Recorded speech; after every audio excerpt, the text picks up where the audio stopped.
Hi అండి, అందరూ ఎలా ఉన్నారు? నేను చాలా బాగున్నాను. ఈరోజు మన వీడియోలో ఉగ్గు ఎలా వండుకోవాలో చూద్దాం. నేను ఒక చిన్న మట్టి పాత్ర తీసుకొని మనం లాస్ట్ వీడియోలో ప్రిపేర్ చేసుకున్న ఉగ్గు పౌడర్లో నుండి 1 టేబుల్ స్పూన్ ఆఫ్ ఉగ్గు పొడి వేసి సరిపడా నీళ్లు పోసుకొని ఉండలు లేకుండా కలిపాను. పొయ్యి పైన పెట్టుకొని కుక్ చేసుకుందాం. బేబీస్కి ఇమ్యూనిటీ తక్కువ ఉంటుంది కాబట్టి ఇలా మట్టి పాత్రలో వండడం వల్ల హెల్త్కి చాలా మంచిది. అండ్ ఇక్కడ నేను కొద్దిగా సాల్ట్ యాడ్ చేశాను, వెరీ లిటిల్ సాల్ట్, ఎందుకంటే బేబీస్కి సాల్ట్ ఎంత తక్కువ పెడితే అంత మంచిది. అప్పుడప్పుడు మనం ఇలా కలుపుతూ ఉండాలి. అది ఫైన్ పౌడర్ కాబట్టి లమ్స్ అనేవి ఫామ్ అవ్వడానికి ఎక్కువ ఛాన్సెస్ ఉంటాయి.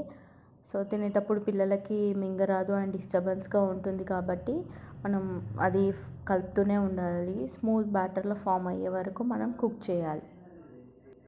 ఇప్పుడు ఉగ్గు చిక్కగా అయ్యాక ఒక 1/2 టేబుల్ స్పూన్ ఆఫ్ నెయ్యి యాడ్ చేశాను. అండ్ నెయ్యి యాడ్ చేయడం వల్ల టేస్ట్ అనేది ఇంక్రీజ్ అవుతుంది, అలాగే పిల్లలకి హెల్త్కి చాలా మంచిది.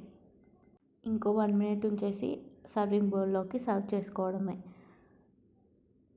ఈ ఉగ్గుతో పాటు పక్కన నేను ఒక బౌల్లో వాటర్ కూడా వేడి చేసి పెట్టుకున్నాను.